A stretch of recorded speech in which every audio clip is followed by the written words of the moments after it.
yang kita turunkan dari dalil-dalil, kemudian kita berikan contoh dalam prakteknya. Jadi pertama disebut dengan takbiratul ihram, yaitu takbir yang menjadikan kita berusaha untuk menanggalkan, ya, menghilangkan segala hal yang tidak terkait dengan sholat. Baik, pelan-pelan. Angkat, buang urusan dunia ke belakang. Yang jadi masalah, Ustaz, saya sih pengennya dunia dibuang, tapi dunianya selalu ikut. Nggak pengen dibuang gitu kan? Bagaimana solusinya? Inilah Masya Allah, saya selalu melihat begini, baik dalam Al-Quran ataupun hadis, tidak pernah menampilkan masalah kecuali bersanding dengan solusi, Pak. Selalu begitu. Dan solusinya kadang-kadang ringan sekali. Inna ma'al usri yusra. Setiap ada kesulitan ada kemudahan. Sederhana gitu kan? Masya Allah. Cara mengatasinya, saya berikan gambaran begini, ya, dalam dunia psikologi biasanya orang-orang yang sulit mengatasi persoalan dirinya, ya, karena ada gambaran dan macam-macam dan seterusnya, biasanya dia akan coba keluarkan itu dengan lisannya. Kamu bisa, orang Jepang yang praktekkan tuh, padahal kita yang punya teorinya. Begitu sedang ragu, kamu bisa, pasti bisa, pasti bisa. Ditiru oleh orang Korea tuh, ya. Orang Korea itu dari mulai TK mau masuk kelas sudah mengatakan harus lebih daripada Jepang, harus hebat dibandingkan Jepang, harus, sehingga mereka percaya diri, ya. Jepang bikin Honda, mereka bikin Hyundai. Hyundai itu bahasa Korea dari Hyundai, gitu kan? Honda bikin Hyundai, pelesetan dari Honda, gitu kan? Jadi kalau kamu bisa bikin itu, kami bisa bikin ini. Tapi poinnya adalah bagaimana bisa menghadirkan kepercayaan diri semacam itu. Salah satunya adalah dengan cara selalu mengungkapkan apa yang ingin diraih, dicapai, menghilangkan keraguan. Saya pernah mengajar di Geodipa itu, ya, geothermal, Dieng dan Patuha, ya, untuk drilling, ya, di eksplorasi minyak. Itu begitu kami datang, karyawannya termasuk dari level top manajemennya, itu mereka berbaris menghadap ke visi perusahaan, itu dibacakan berulang-ulang supaya tertanam dalam dirinya itu. Masya Allah. Yang punya konsepnya siapa? Lihat kalimatnya. Nabi SAW menyampaikan. Hadis riwayat Abu Daud, hadis 857.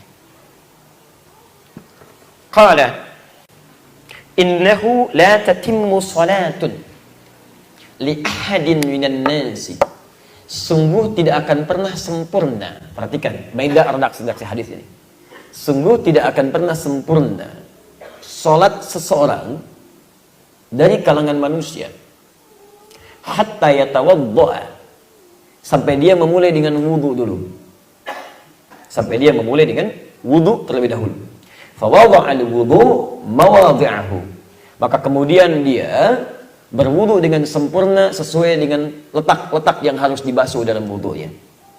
Kemudian dia mulai menunaikan salat, fayaqulu, ini fayaqulu, maka dia mengatakan Allahu Akbar. Allahu Akbar. Jadi ketika Anda bertakbir mengangkat tangan, bersamaan dengan Anda mengangkat, Anda mengucapkan apa?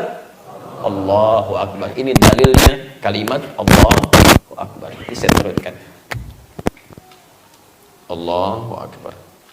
Awas hati-hati ya, ini tidak mudah untuk dipahami, ya, karena barangkali tidak banyak buku yang mengajarkan seperti ini. Anda mesti gabungkan dari beberapa referensi, ya. Perhatikan Allahu Akbar.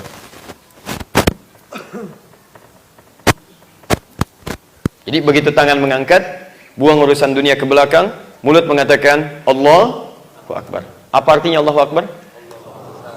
Besar dari apa? Itu segala hal, besar dari pekerjaan antum, besar dari proyek antum, besar dari kepentingan ibu, besar dari kepentingan belanja ibu, besar dari segala hal yang kita pikirkan. Lihat sini. Dalam bahasa Arab, bila ada sesuatu yang penting, seringkali dipikirkan, ada prioritas, seringkali diprioritaskan, bahkan kadang disanjung-sanjung, ditinggikan.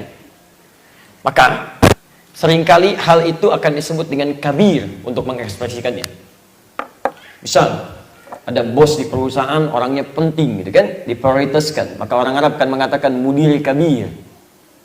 Ada ustaz gitu kan, penting, ilmunya bagus dan sebagainya, diprioritaskan dalam ta'lim, dalam macam-macam. Orang akan katakan syekh kabir, Masya Allah, ya ustaz kabir dan seterusnya. Ada masjid yang bagus, penting, prioritas dan sebagainya, besar lagi, maka orang akan menyebut masjid kabir, ya. Jelas di sini? Tayyib. Nah, kadang-kadang yang membuat kita selalu membawa hal-hal yang tidak terkait dengan sholat, aspek dunia kita dibawa dalam sholat, karena kadang sebelum sholat kita masih memprioritaskan hal-hal yang kita pikirkan tadi. Ada orang yang masih memprioritaskan rapatnya, kan? Ada masih harta bendanya, ada masih kegiatannya, Masya Allah. Ada masih pertemuannya, bahkan handphonenya, Masya Allah. Mohon Pak, matikan dulu handphonenya. Gak apa-apa, kan barangkali dia nelpon saat sholat. Barangkali dia nelpon saat sholat, pasti dipikirin juga. Ya, ini poin tuh. Saya pernah dulu waktu tinggal di Mekah, kami pernah tinggal di Mekah itu tahun 2010. Saya tinggal di Mahbas Al-Jin, sekitar 1,5 kilo dari Al-Masjid Al-Haram. Kemudian sering kami ke Al-Haram untuk menunaikan sholat. Sekiranya beberapa waktu kami suka pergi juga ke masjid terdekat, yaitu masjidnya Syekh bin Baz. Dekat sekali dengan kami di situ. Ya, setiap masuk saya lihat, saya doakan beliau, gitu kan. Saya lihat karya-karyanya dan sebagainya. Itu satu kali ada imam sebelum sholat, ya, menghadap ke arah makmum, mengatakan kalimat begini, ya, istaqimu, kurang lebih demikian. Kemudian aqfilun naqal, ij'al al-ittisal bil khaliq, wa la taj'al al-ittisal bil makhluq. Masya Allah, khusyuk jamaah gitu kan. Baik, yang orang Indonesia juga dikira bagian dari sabda Nabi gitu kan. Baik, padahal beliau ingin mengatakan begini, tolong rapatkan, luruskan, dan tolong matikan handphone. Jadikan hubungan tersambung dengan Khalik, bukan dengan makhluk. Anda bisa bayangkan, zaman Nabi nggak ada himbauan untuk mematikan handphone, ya kan? Zaman sahabat, zaman tabi'in. Pertanyaannya, kenapa kalimat itu keluar? Karena barangkali seringkali imam memulai sholat terganggu dengan suara handphone di belakang. Ya, tatitut muncul sana sini gitu kan. Nah, itu yang sering kali juga kadang-kadang bukan hanya Anda yang terganggu, orang lain pun samping Anda mungkin kepikiran juga. Udah membuang dunia, Anda yang bawa dunia kepada dia gitu kan. Nah, ini beberapa hal yang kadang-kadang mesti kita pahami di sini. Ya. Nah, poinnya adalah karena ini dijadikan prioritas dalam kehidupan, maka sering masuk dalam pikiran. Maka untuk menangkal sesuatu yang dipikirkan ini, Anda mesti menghadirkan yang lebih daripada ini. Jelas? Jika Anda ingin menghadirkan yang lebih daripada itu, maka bentuknya mesti superlatif. Superlatif. Ya. Dalam bahasa Arab disebut dengan sighah mubalaghah, tafdhil namanya, tafdhil. Maka rumusnya dari kata kabir ini, kabir, untuk mengangkat sesuatu lebih tinggi dari yang lainnya, berbentuk tafdhil, lebih, ya, sighah mubalaghah, maka Anda tambahkan huruf hamzah, harakatnya fathah di atasnya. A. Tadi kita sepakati, kalau sudah ada huruf ya, di depan, tambahan dari kata asal, maka huruf pertama dari kalimat ininya diapakan? Disukunkan, kan? Masya Allah. Nanti pelan-pelan. Nah, lihat sebentar.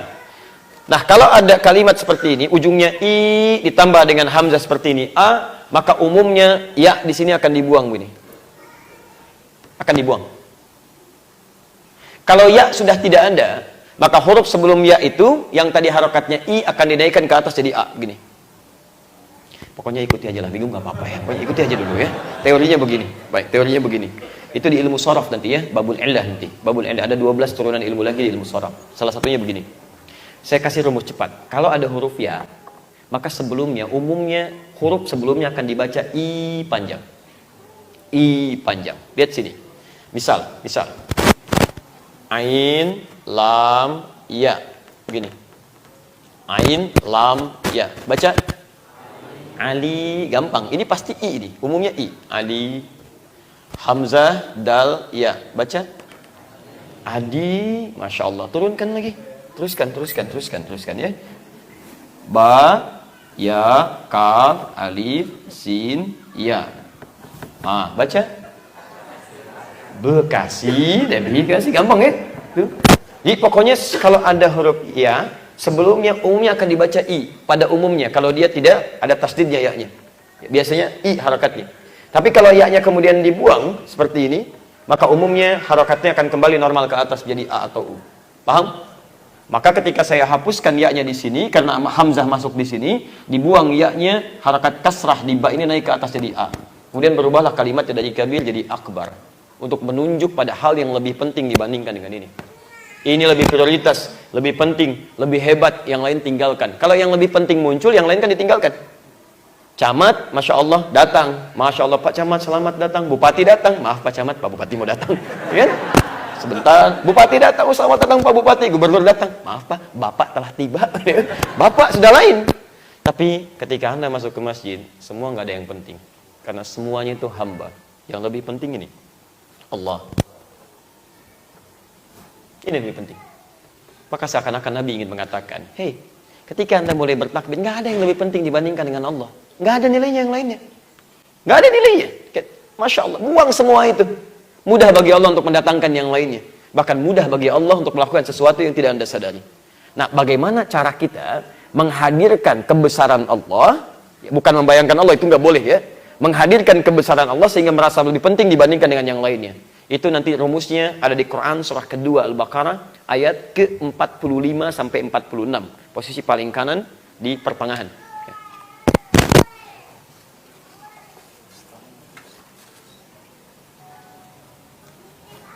Baik. Bismillah.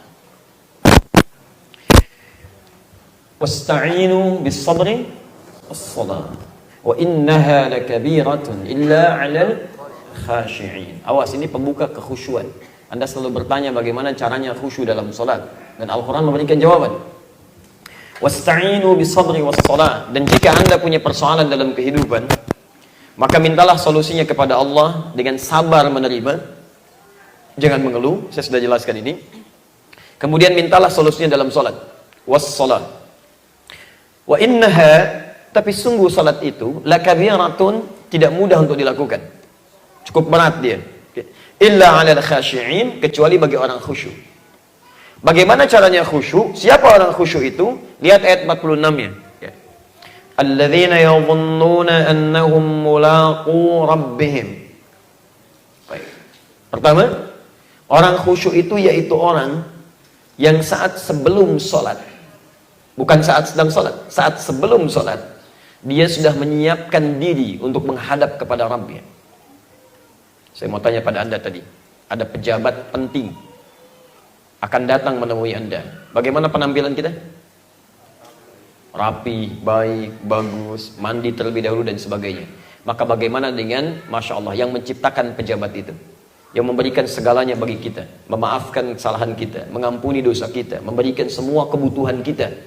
Maka orang-orang yang khusyuk dalam salat, sadar dia akan menghadap kepada Rabbnya, kepada Allah Subhanahu wa taala, dan itu lebih penting dibandingkan dengan yang lainnya. Jadi kalau Anda menempatkan Allah lebih penting dibanding yang lain, maka perlakuan Anda akan beda. Anda menempatkan manusia, si fulan jabatannya ini, si fulan lebih tinggi lagi. Ketika Anda akan menghadap pada yang lebih tinggi, karena Anda menempatkan beliau lebih penting dibanding yang ini, persiapan Anda akan lain. Nah, ini Allah lebih penting daripada segalanya. Lebih daripada makhluk yang gak ada bandingannya. Laisa kamitslihi syai'.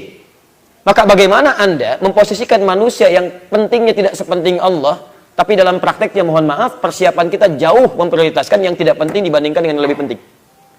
Maka dari itu, orang-orang yang khusyuk salatnya, begitu dia mau salat saja, maka dia akan perbaiki penampilannya. Quran surah 7 ayat 31.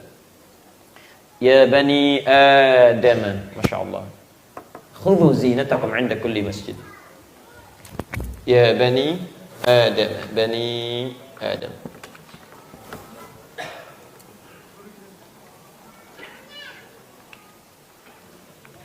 Siapa itu Bani Adam? Halo? Siapa Bani Adam? Ya antum, kita. Ya. Manusia, kita manusia bukan? Manusia. Berarti ayat ini pun berlaku untuk kita. Jadi ketika Allah menyampaikan kalimat ini ditujukan untuk kita semua. Baik, ya Bani Adam, seluruh anak cucu Adam, khudhu zinatakum 'inda kulli masjid. Setiap datang panggilan dari masjid, Masya Allah, ada seruan dari masjid, menunaikan salat, panggilan untuk beraktivitas di masjid dan sebagainya. Khudhu zinatakum, kenakan tampilan terbaikmu. Kenakan tampilan terbaikmu. Ini sudah isyarat dalam Al-Quran. Ya. Saya menerima kedatangan Anda dengan mengenakan pakaian terbaik. Saya senang, nyaman. Demikian pula, Bapak Ibu menerima saya datang dengan penampilan yang baik. Bapak Ibu juga nyaman kan? Saya datang mau ngajar ke sini pakai kaos, Masya Allah. Celana misalnya, ya tidak selayaknya, peci bengkok begini gitu kan. Bagaimana perasaan antum? Ya antum juga akan serius belajar gitu kan. Nah sekarang antum akan menghadap Rabbul Alamin, pencipta seluruh alam, segalanya, menguasai segala hal. Ya, Anda berharap diperhatikan oleh Allah dengan penampilan yang seperti itu. Bagaimana Allah bisa melihat kita dengan baik? Maksudnya memperhatikan semua gitu ya. Saya harus hati-hati betul itu. Setiap sedikit begini akan dicuplik nanti gitu ya. Baik, jadi saya harus berhati-hati betul menyampaikan kalimat-kalimat ini ya. Bagaimana Anda berharap bisa diperhatikan oleh Allah secara sempurna seluruh kebutuhan Anda, segala permintaan Anda, jika Anda tidak serius memenuhi panggilannya? Jelas di sini?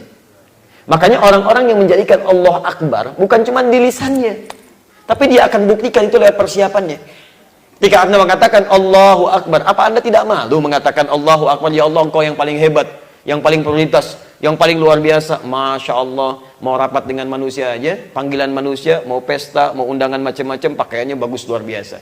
Katanya Allah yang paling akbar, begitu dipanggil Allah, pakaian begitu-begitu aja. Ya, pakaian kaos bola dipakai dengan kaos sholat, sama aja, nggak ada bedanya gitu kan. Dan antum berharap diampuni dosanya, pengen masuk surga, surganya surga Firdaus, nggak ada hisabnya gitu. Udah quwwata illa billah ya. Jelas ya? Jadi yang pertama itu khudhu zinatakum 'inda kulli masjid. Maka ketika Anda mengatakan kalimat Allahu Akbar, maka Anda punya persiapan sebelumnya. Ini tampilan. Kemudian wudu dengan baik yang tadi saya tuliskan dalilnya. Dan perhatikan ini yang paling indah. Belum selesai ayatnya. Wa annahum ilaihi raji'un. Wa annahum ilaihi raji'un. Kita mesti seringkali menghadirkan kalimat ini. Ya, kadang-kadang kematian itu kata Nabi akan lebih cepat mengingatkan kita untuk berubah lebih baik. Jadi kalau antum masih berpikir untuk urusan dunia yang gak ada bekal akhiratnya, atau masih terpikir berbuat maksiat dan sebagainya, coba pikirkan, mungkin saat bermaksiat itu antum meninggal. Pernah gak antum pikirkan? Ya, saat menikmati tayangan yang dilarang oleh Allah dan Rasulnya, ada gosip antum nikmati misalnya, mau gak meninggal dalam keadaan mendengar gosip? Salat puluhan tahun, ikut ta'lim, meninggal dalam keadaan mendengar gosip, dan diumumkan saat di hari kiamat tuh. Si fulan meninggal dalam keadaan mendengar gosip. Karena faman ya'mal mithqala dzarratin khairan yarah, faman ya'mal mithqala dzarratin syarran yarah. Selesai. Ya. Pernah enggak terbayang saat mencela itu antum akan diwafatkan? Saat antum melukai antum akan diwafatkan. Saat korupsi Anda akan diwafatkan. Saat berbuat jahat Anda akan diwafatkan. Kalau semua orang sadar demikian, demi Allah kami katakan, akan mengurangi niat jahatnya dan mudah untuk melawan godaan setan.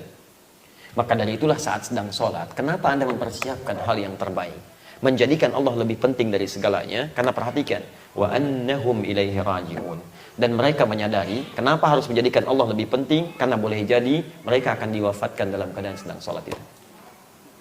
Saya mau tanya pada Anda, yakin gak akan meninggal? Kapan? Mungkin hari ini? Mungkin terjadi. Dan tidak ada yang paling indah saat kita meninggal dunia kecuali saat dipanggil Allah dalam keadaan sholat. Pakai baju paling bagus, berwudu dengan baik, menjadikan Allah paling penting dalam kehidupan kita. Makanya ketika Anda mengangkat tangan, seakan-akan Anda mengatakan kalimat seperti ini, saya tanggalkan semua yang tidak terkait dengan sholat. Ya, Masya Allah, karena Allah yang paling penting, ya, yang paling prioritas. Atau dengan kalimat yang lain dibalik, hei kamu yang sholatnya masih membawa dunia, bawa rapatnya, bawa asetnya, bawa bisnisnya, bawa macam-macamnya, bawa belanjaannya, mudah bagi saya mewafatkan kamu saat ini. Kamu gak akan dapat dunia dan gak dapat kehusuan dalam sholat. Makanya sudah ketika Anda angkat, tanggalkan semua, buang ke belakang. Ya, jadi ketika Anda menjadikan sholat kita, setiap sholat dilakukan sebagai sholat yang terakhir itu, Masya Allah, akan hadir kenikmatan dalam jiwa kita itu. Boleh jadi ini sholat terakhir saya. Kan kematian begitu, kita nggak bisa pilih kan. Anda bisa duluan, saya belakangan, mungkin. Bisa Bu, bisa juga dibalik, saya belakangan, Ibu duluan, bisa. Gitu kan. Ya, atau dibalik lagi, saya duluan setelah antum, kan bisa gitu. Ya, jadi semua bisa terjadi ya. Ya begitulah. Baik. Jelas ini? Baik ya. Jadi saya hapus. Jadi saya coba turunkan dalil dulu. Kita jelaskan. Kita ambil contohnya. Nanti kita ambil contoh sahabat yang sangat luar biasa. Saya ambil dua saja. Satu mertua Nabi, yang kedua menantu. Ya. Alhamdulillah. Masya Allah. Dulu ada namanya sahabat kami, Ustaz Ahmad Muzambil. Ya. Disebut sahabat padahal saya belum pernah jumpa gitu kan. Karena biasanya kalau kita sama-sama mendekat kepada Al-Quran, mencintai Quran, sekalipun gak pernah jumpa, kita jadikan semua sebagai sahabat. Ya, ahli Quran satu dengan yang lainnya sering kali ingin bersahabat. Ahmad Muzambil itu Masya Allah, ya, masih muda juga, kemudian orang yang saleh, ahli Quran, pentahsin Al-Quran, termasuk pentahsin termuda di Indonesia. Jadi kalau antum cari di YouTube pun, ketik Ahmad Muzambil, insya Allah keluar itu. Dan setiap yang bertahsin Quran, itu pahalanya insya Allah ada untuk beliau. Dan mengasuh pesantren Al-Hikmah. Dulu saya tinggal di Lebak Bulus, Saya mengasuh al-hikmah, beliau mengasuh al-hikmah. Al-hikmah beliau untuk tahsin Al-Quran, al-hikmah kami untuk hafalan Al-Quran. Ya, jadi itu cukup menarik gitu ya.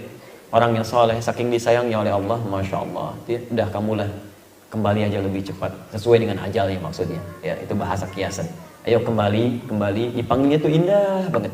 Habis sholat subuh Pak hari Kamis, cuman duduk gitu kan, tiba-tiba bersin 2 kali. Ya ayat Tuhan nafsul mutmainnah, hei jiwa yang tenang kan, irji ila rabbika radiyatan mardiyah. Cuman bersin 2 kali meninggal. Antum tadi 2 kali bersin belum meninggal juga tuh ya.